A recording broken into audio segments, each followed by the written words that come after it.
Kwa ndugu zangu, unaposema una imani, maana yake unasema nina uhakika. Unaposema mimi ni mtu wa imani, unamaanisha hivi, mimi ni mtu wa uhakika wa mambo. Unaposema mimi natembea kwa imani, mimi ninatembea kwa uhakika wa mambo. Hatuwezi kumpata mtu wa kusuasua kwenye eneo la imani, atakuwa mjanja, kwa sababu imani inataka watu wanyooke, waende, hawasipinde kulia, wasiende kushoto, wanyooke tu hivi, kwamba hiyo ndio nini? Imani. Tunaendelea taratibu. Tunaweza tukawa tunajiuliza sasa, kwani imani ni nini? Hem, tuanzie, inaanzia wapi imani?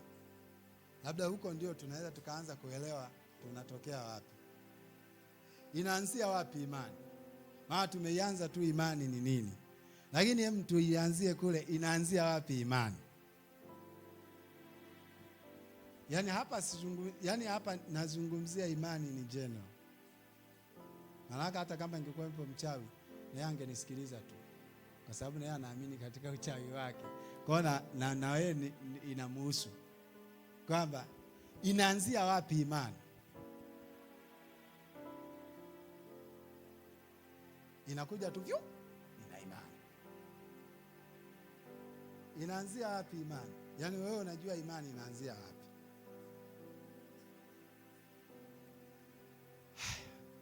Tunatumia maandiko mengi leo. Warumi 10:17. Warumi 10:17. Nivumilie tu, naongea taratibu leo, sina makashikashi mengi.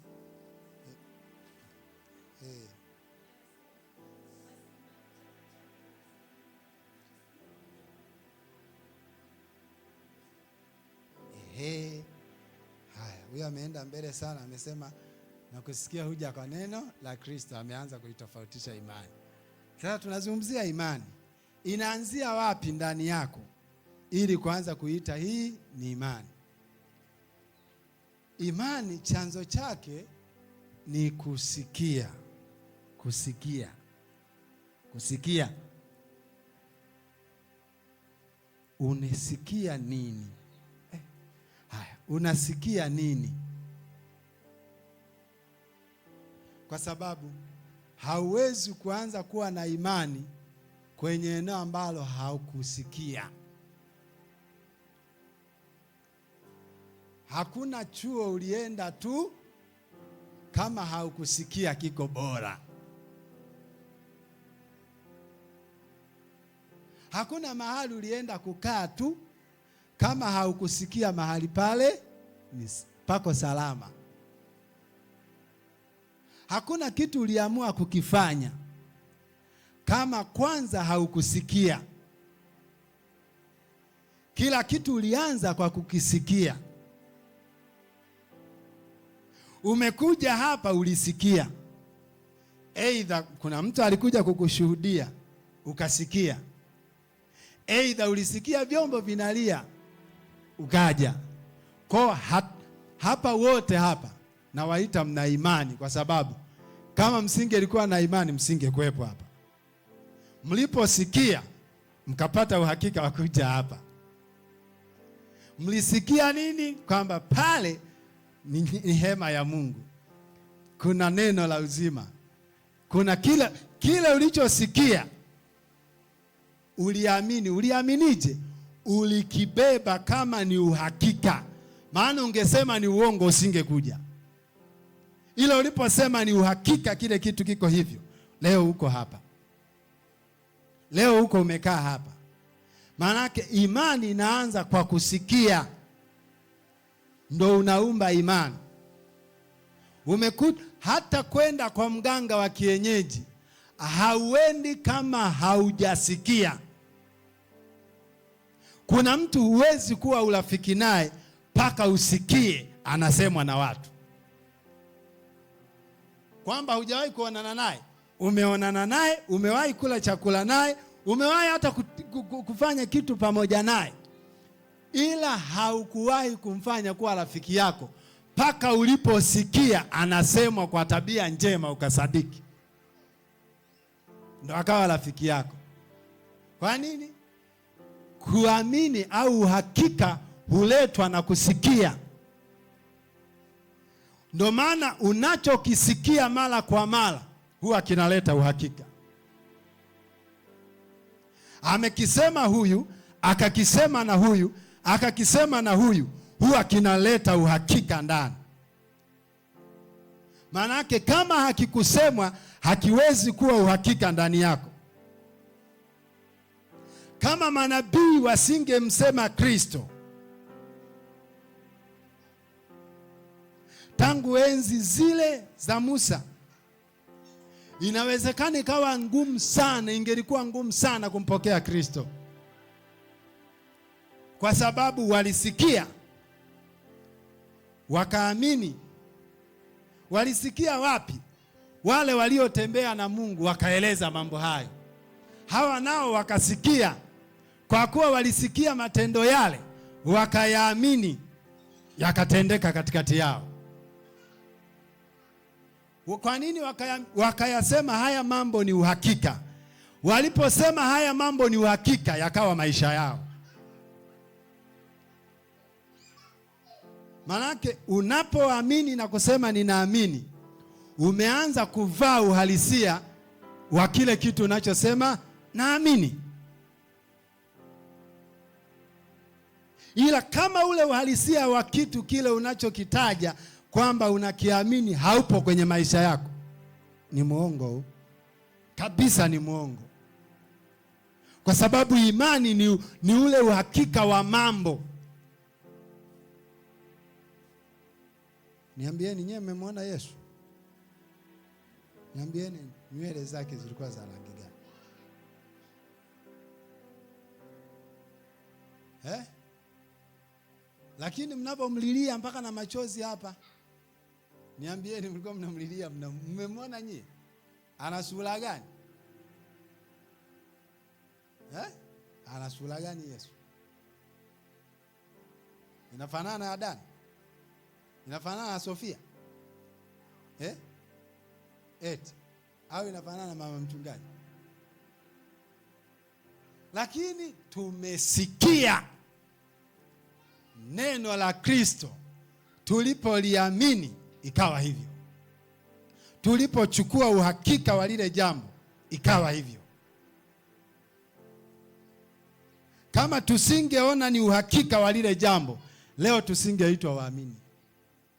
Mtu yoyote asiyeona uhakika walichoambiwa hawezi kuitwa muamini wa kila alichoambiwa. Tulipoambiwa Yesu ni Mwokozi, tukamwamini kama Mwokozi, tukaitwa waamini wa Kristo Yesu. Lakini tungekataa, tusingeitwa waamini. Manake maisha hayo ya Kristo Yesu yasingekuwa uhalisia kwetu, kwa sababu tumesema ni uhakika kwamba Yesu alikufa na kufufuka kwa ajili ya dhambi zetu. Tuko salama, na ndivyo tunavyoishi, na ndivyo tulivyo. Ukisema kwamba silogwi alafu hukuamini katika kutokulogwa kwako, ukalogwa, ndugu yangu, wewe hauamini. Kwa sababu anayeamini halogwi ni uhalisia, ndivyo halogwi. Najaribu kuiweka hii sentensi ieleweke kwamba imani ni sura yako halisi. Imani sio unachokieleza mdomoni. Imani ni sura yako halisi ya yale unayoyasikia. Namna unapoyachukua yale unayoyasikia ndio yanakupa wewe kuwa na nguvu ya kusema ninaamini. Maana kama unayasikia mambo halafu huwezi kuyaishi hayo mambo, huwezi ukasema nayaamini, unadanganya watu. Ndio maana tunakuwa kila siku tunapanda level kila siku, ni kwa sababu kila siku tunasikia, na tunaposikia tunaongeza viwango vya uhakika wa mambo. Leo tulikuwa na uhakika wa kuamini tu kwamba Mungu Yesu alikufa na kufufuka. Kesho kutwa tunahubiriwa, tunapokea uhakika kwamba tunayo ahadi ya kurithi uzima wa milele. Kadiri tunaposikia ndivyo tunaongeza uhakika wa maisha yetu tunavyoishi katika kumwamini yeye. Lakini kadiri tusivyotaka kusikia, kuna pointi hapo kwamba kumbe kwenye ishu inayohusu imani hauwezi ukaondoa kitu kinaitwa kusikia. Manake mtu asiyesikia pia hii imani huwa hana. Kwa sababu ikiwa imani huja kwa kusikia, usiposikia ni ngumu kuwa na imani. Kama huna uwezo wa kusikia, huwezi kuwa na imani. Tuna watu wamekaa makanisani wana miaka 10 ila hawana imani, kwa sababu uwezo wao wa kusikia ni mdogo au hawasikii. Kukaa kwenye kitu utakaa, ila kusikia sio kusikia spika zinaongea. Spika hizi zitagonga masikioni ila usikii. Sasa uwezo wako wa kusikia ndio unaamua pia imani yako, uhakika wako. Kwa sababu unaposikia vizuri ndipo na uhakika unaumbika pale pale. Uhakika wa jambo. Wamesema utatembea mwaka huu utapata kitu fulani. Kama hukusikia sawasawa lile neno, huwezi ukaliumba lile jambo kuwa ni uhalisia wa kwako. Ndio maana wametabiriwa wengi kwamba watazaa, lakini waliozaa ni wachache. Manake waliosikia wakalichukua lile neno kuwa uhalisia wao ndio walivyo, ndio waliokuwa na mtoto. Ila waliosikia pale, waliokuwepo kwenye lile neno linatamkwa ni wengi, ila waliosikia lile neno ndio lililowabadilisha. Manake hauwezi ukaitenga imani na ishu inayoitwa kusikia. Ndio maana watu tunajitahidi sana kwamba at least watu wakae kwa kutulia wasikie. Kwa sababu kama hawatasikia, hata miujiza ifanyike vipi katikati yao, imani haiwezi kufanyika katikati yao. Kwa sababu maisha yao, kubadilika kwako au kubadilika kwa maisha yako kunategemea umesikia vipi. Kuna watu hawawezi kuwekewa mikono ila wanapona kwa sababu uwezo wao wakikaa wa kusikia una viwango vya juu kiasi kwamba muujiza huja pasipo msaada wa mkono. Watu wanakimbilia sana kuwekewa mikono, ni nzuri, lakini kwa nini wanakimbilia kuwekewa mikono? Hata ile namna ya kulisikia, kwa sababu neno linapokuja huwa liko limekamilika kufanya chochote ambacho wewe liliyekukuta unahitaji ukasikia. Na ili upishane na Mungu iko kwenye kusikia. Na ndio maana anasema kwamba pasipo imani haiwezekani kumpendeza. Ni kwa sababu kama hauwezi kusikia vizuri, unawezaje kuishi kwenye alichosema?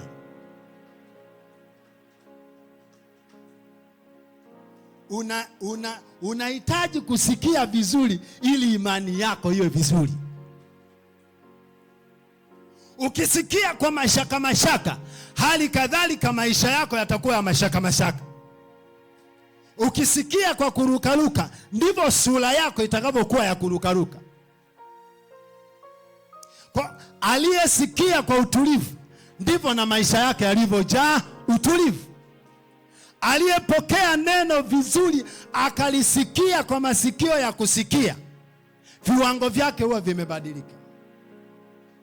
Ndio hawa watu ambao spidi na ukuaji wao huwa ni wakasi mno, kwa sababu hakuna kitu kinadondoka kinapotea. Mungu hana neno la kudondosha kama mkate. Yeye analileta limefungwa ndani ya kusikia. Gari ambayo anaitoa Mungu haiji gari kutoka mbinguni, inakuja iko ndani ya kusikia. Muujiza wowote ambao maombi yote umeomba, umefunga, umeita kwa Bwana, majibu yake huwa hayaji katika umbo. Wewe ndio utayafanya yawe umbo, ila yeye huyaleta katika neno ili wewe usikie. Manake kazi ya kuonyesha umbo la uhalisia wa alichokiumba Mungu ni yule anayesikia. Manake watu wataona gari linakwenda, ila Mungu hakushusha gari kutoka mbinguni. Alishusha neno lenye amri ya kukuletea gari. Ukisikia vyema ndivyo gari itakavyokuwa. Amesema utakwenda wapi. Umeomba maombi yote ya kwenda somewhere. Mungu hawezi kuileta ile somewhere, wala hawezi kukubeba kukupeleka somewhere, ila somewhere itadhihirika kwa sababu umesikia vyema. Ndio maana makutano kama haya anayeyapuuza huwa hakui, kwa sababu Mungu uliyemuomba hicho kitu hukutani nacho barabarani, utakutana nacho ukisikia. Nikasema hivi, kipawa sio bora kuliko Mungu. Yaani huduma haiwi bora kuliko Mungu. Karama haiwi bora kuliko Mungu. Karama itakuonyesha kila kitu unaweza ukafanya, lakini Mungu atakupa maelekezo. Sasa kama utaweza kwenda kama watu wanavyokwenda, wanakimbiza kupokea muujiza, hawakimbizi kusikia, maana yake bado wanabaki kwenye hatua ile ile. Mwaka huu, mwaka unaofuata na miaka mingine mitano, sura haibadiliki ya kiroho, ni ile ile, kwa sababu Mungu anaongea, halafu watu wadhihirisha alichoongea. Kwa sababu anasema litakwenda neno langu halitanirudia bure. Hakusema kwamba yatakwenda magari, yatakwenda mapesa, yatakwenda watoto. Hata ufunge na kuomba miaka 30, hauwezi ukapokea mtoto mdogo amejitengeneza. Jibu utakuja kuambiwa pokea mtoto.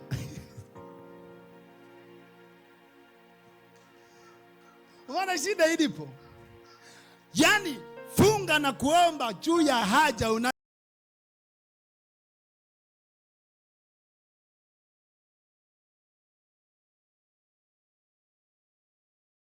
sura ile ambayo ulikuwa unaitaka.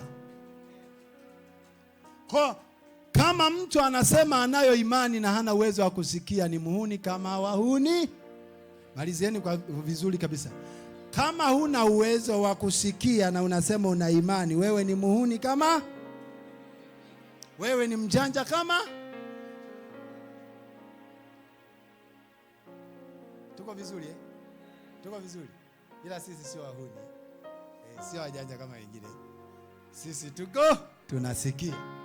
Kwa kama kuna maombi watu wanatakiwa waelewe vizuri ili yalete matokeo, basi ni uwezo wa kusikia. Kwa sababu tokea mwanzo Mungu amefanya haya majibu, ila hayakudhihirika kwa sababu hawakutaka kusikia.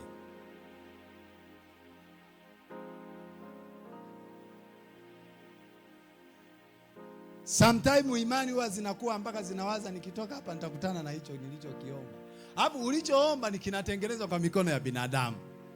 Hapo nataka kitoke kwa Mungu. Mungu anaga hizo mambo. Yaani kuna watu wanawazaga Mungu kwake ana vitu vinavyotengenezwa kwa mikono ya binadamu.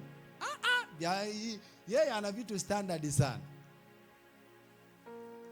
Labda kama unataka gari la Mungu ni yale aliyaona binadamu mmoja akapiga mwani. Yamemchukua bwana wangu. magari ya moto. Sasa na wewe kama unaomba gari litoke juu mbinguni, itakuja gari la moto. Sisi utakuwa unaliendeshea wapi?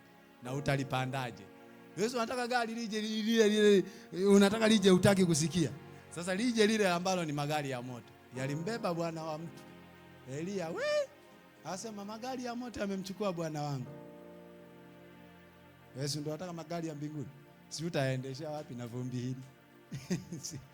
Utaliweka tu linatitia hapa, linaendelea kwenda mpaka linatokezea kuzimu, maana uzito wake haliwezi kukaa kwenye ardhi yako. Haleluya! Kwa sasa kama tunataka uhakika wa mambo, lazima tusikie. Na mimi kwa jina la Yesu, kama kuna shida ya kusikia, pokea kusikia, kwa sababu hapo ndipo penye hatua yako, hapo ndipo kwenye sura yako ya maisha mengine. Pokea kusikia. Kama ukienda kwenye nyumba ya Bwana ukatoka kama hujaelewa madude maziroziro, ujue umetoka una hata ulichopokea. Kwa sababu haiwezekani kupokea. Unapokeaje? Utalundika sadaka mpaka watasema ehe. Lakini maelekezo, kwani sadaka uliyotoa ni mbaya? Nzuri sana na imekataliwa na Mungu. Imepokelewa. Yaani unapokelewa sadaka, alafu bado unakuja napewa neno. Yaani unaleta sadaka, alafu unapewa neno. Unalipuuzia, ulitendei kazi. Unaenda unatafuta sadaka nyingine iliyonona zaidi kuliko ya kwanza, alafu unakuja unapewa neno. Unaliweka tena pembeni.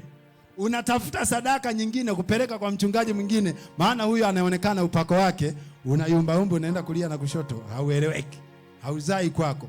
Unampelekea mwingine, na yeye anaipokea vile vile kwa mkono wa Mungu. Niambie matokeo yake. Matokeo yake ni kwamba na yeye naye atakupa neno. Usiposikia utarudi vile vile, utaenda kwa mganga. Mganga sasa yeye ana mawili. Akiona wewe huwezi kusikia vizuri, anakupa muujiza anaojua yeye. Unajua muujiza anaojua yeye? Wewe unataka vitu ambavyo hutaki kusikiliza, hilo unataka vijionyeshe. Katoto ila nikanyoka. Utakoma. Maelekezo yote ulipewa. Yaani sio kwamba watu ambao hawafanikiwi makanisani ni kwamba Mungu hajasikia maombi na hajajibu. Mungu amesikia maombi yao na amejibu. Sema namna alivyojibu ni sawasawa na ujio wa Yesu mbele ya Mafarisayo.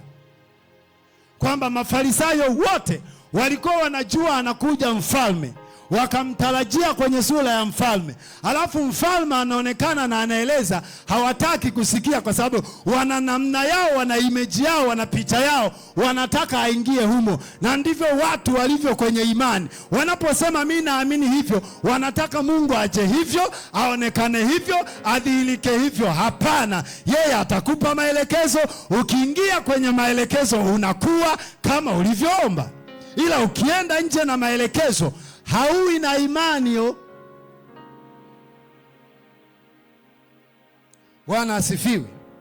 Kwa kuna jambo la kwanza tumeliona kuhusu kuzungumzia imani, kwamba kama watu wanaweza kusema wana imani, wana uhakika wa mambo, basi wawe wana uwezo wa kusikia. Kwa mtu yeyote mwenye uwezo wa kusikia vyema kwa Mungu ana imani, kwa sababu huyo ndiye atakayeambiwa nenda tu kwenye moto huo, mimi niko pamoja na wewe. Atakwenda kwa sababu amesikia, haendi kwa sababu ana uwezo wa mambo. Kwa sababu mambo ya imani hatuyafanyi kwa sababu tuna uwezo nayo. Tunayafanya kwa sababu tumeelekezwa. Na kwa sababu tumeelekezwa, tumekwenda katika maelekezo, tunaenda kuonekana kwenye hilo umbo ambalo tunatakiwa kuonekana nalo. Haleluya. Bwana asifiwe. Lakini pia imani huendana na uvumilivu. Uhakika wa mambo huwa unaenda na uvumilivu. Uhakika wa mambo huwa unaenda na uvumilivu. Yaani mwamba hauna uvumilivu, usemo na imani. Uongo huo. Uongo. andika tu, imani inaenda sambamba na uvumilivu. Mtu yoyote ambaye hatoweza kuvumilia hana imani. Ndugu wapenzi wasikilizaji wa neno la Bwana, nataka kusema hivi, kama unaamini kwamba tunaoana na huyu mwamba, ili dhihirike kwamba unamwamini yule mwamba, utamsubiria mno, utavumilia kila kitu kudhihirisha uhakika kwamba sisi ni wana. Sasa tuseme umefyatuka tu kwamba mnaona sielewi, dakika 5 kafyatuka. Kweli ulikuwa unamwamini yule mwamba?